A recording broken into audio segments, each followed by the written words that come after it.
Now turn to Section 3. You will hear two students discussing a presentation they are going to give. First, you have some time to look at questions 21 to 25.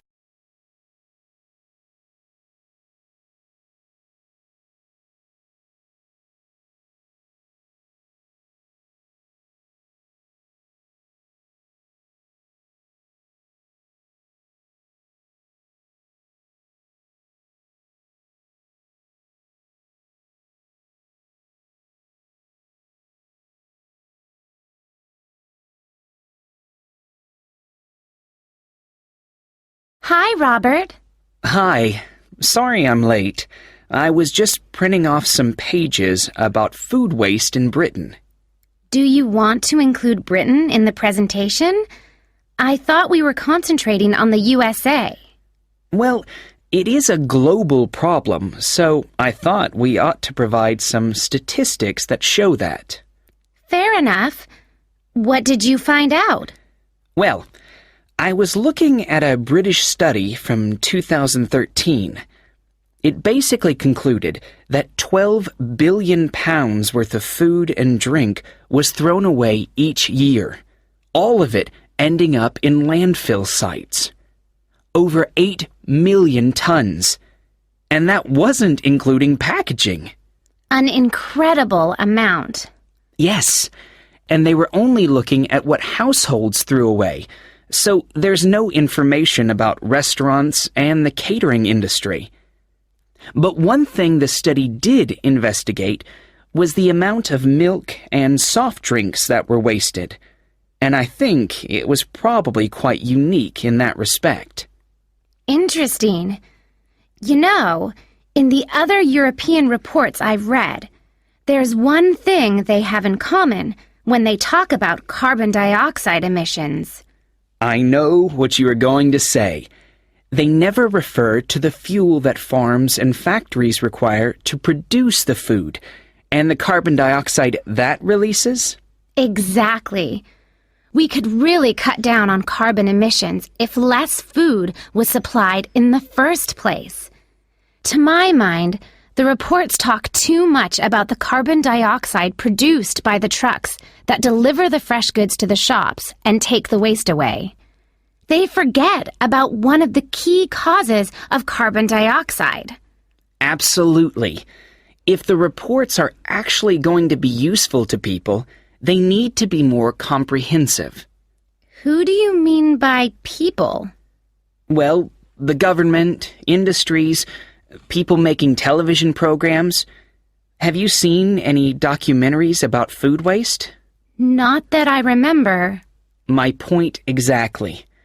These days, they all seem to be focusing on where your meat, fruit, and vegetables are sourced from. We're being encouraged to buy locally, not from overseas.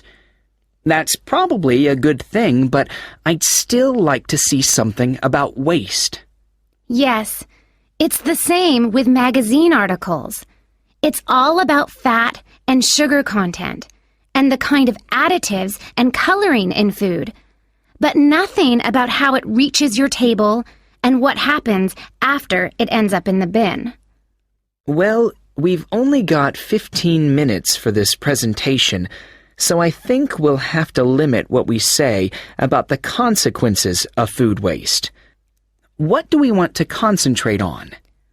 Well, I know some of the other presentations are looking at food and farming methods and what they do to the environment, so I think we'll avoid that. And the fact that in some countries, people can't afford the food grown on their own farms. That was covered last term. Okay, we don't want to repeat stuff. What concerns me above all else is that in a recession, governments should be encouraging business to find ways to cut costs. Apparently, supermarkets in the USA lose about 11% of their fruit to waste. That's throwing money away. All right, we'll focus on that problem. It should get the others' attention anyway. Now, how do you want to begin the presentation? Let's not start with statistics, though, because that's what everybody does. I agree. How about we give the other students a set of questions to answer about what they suspect they waste every day? I'm fine with that. Probably a better option than showing pictures of landfill sites. It'll be more personalized that way. All right. Now let's start.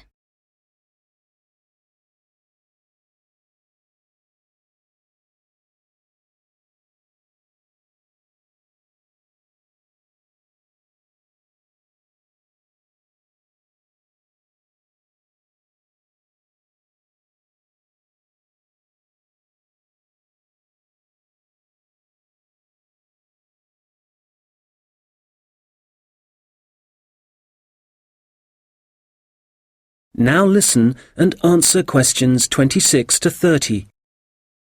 Okay, shall we now have a look at the projects that different researchers and organizations are working on? For me, the project I really liked was the one at Tufts University.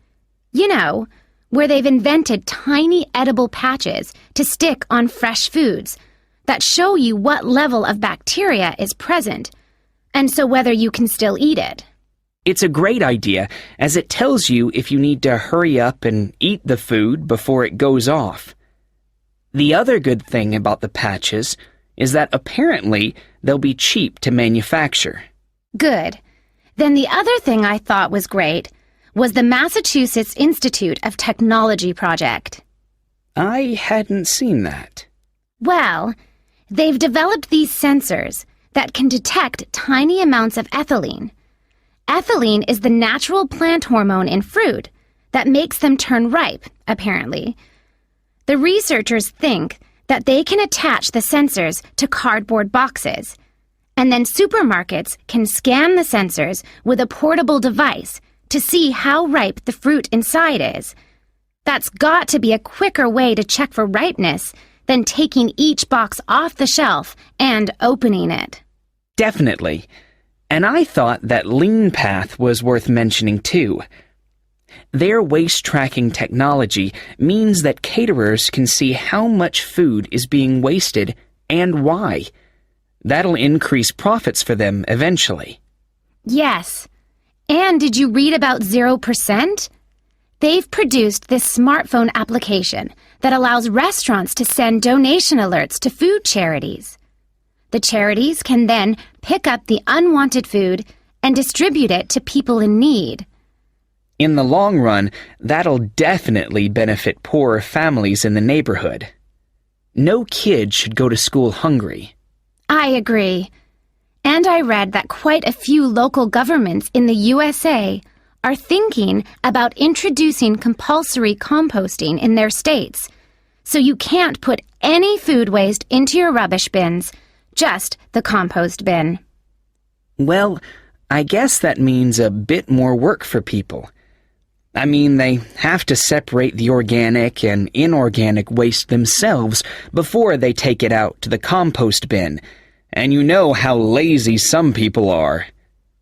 But I guess if we all start composting, we'd be doing something positive about the problem of food waste ourselves, rather than relying on the government to sort it out. Having said that, not everyone has a garden, so I guess... That is the end of section 3. You now have half a minute to check your answers.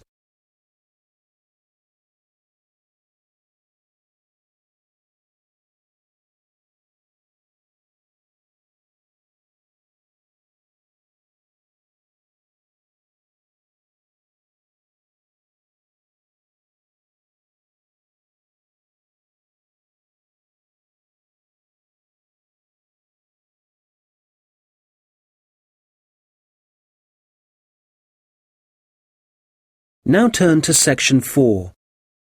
You will hear a lecture about Maori kite making. First, you have some time to look at questions 31 to 40.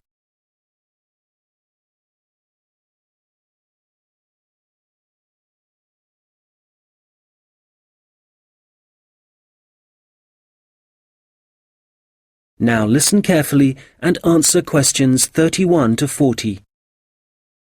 Well, good morning, everyone. As you know, we've been looking at different kinds of art and craft that were practiced by the Maori people of New Zealand, at least before the Europeans began to arrive in the 18th century. So, the focus of this lecture is kite making, how the kites were made, their appearance, and the purposes they served. Well, let's start with the way they were made.